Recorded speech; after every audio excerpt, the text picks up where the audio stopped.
Disturbing new accusations against the wildly popular social media platform TikTok, with investigations prompted by lawsuits finding kids as young as 15 are allegedly stripping for money.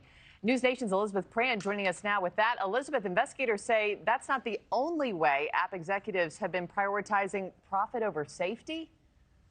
No, I mean, it's really the tip of the iceberg, Markie. You don't have to be a parent to be concerned. There's well over 100 million users, much of them are under the age of 17. If you back up, there was a Forbes magazine investigation a long time ago that had prompted TikTok to do an internal investigation. What they found was this disturbing trend. You're right, underage streamers, they're receiving virtual gifts, virtual coins that can be converted into real money in exchange for things like stripping on this streaming app. Can be anywhere from 15 seconds long to 3 minutes long, some of these videos.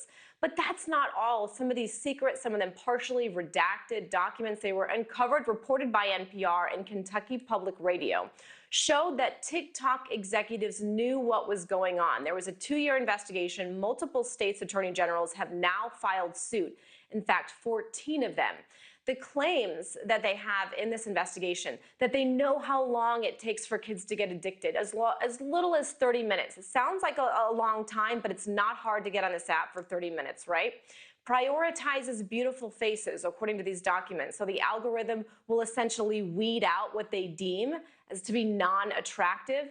What they're saying is that they knew it had a devastating impact on young people. Rising levels of depression, eating disorders, perpetual feelings of sadness.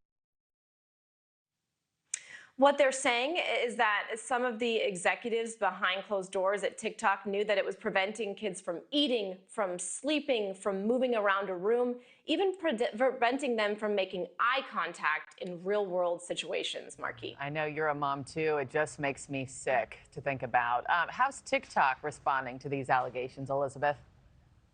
Yeah, so after this was published, we do have a statement from one TikTok executive, and it reads in part that this report cherry picks misleading quotes and takes outdated documents out of context to misrepresent our commitment to community safety. They went on to criticize the fact that these are court-sealed documents.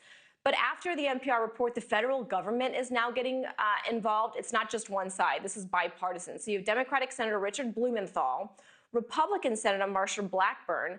They have the online child safety bill. They've written a letter to TikTok, the CEO. They want the details of the shocking report to be unveiled, so all these internal documents released. But the bottom line here, Markie, is the company is under siege. As you know, they have until mid-January to find a U.S. owner. This is a company that is will be banned in the U.S. unless they sell to a U.S. owner. As you know, it's owned by a Chinese business. Yeah. Markie? We'll see what that final sale looks like, but just 35 minutes to get addicted is just stunning to think about. Elizabeth Pran, thank you so much.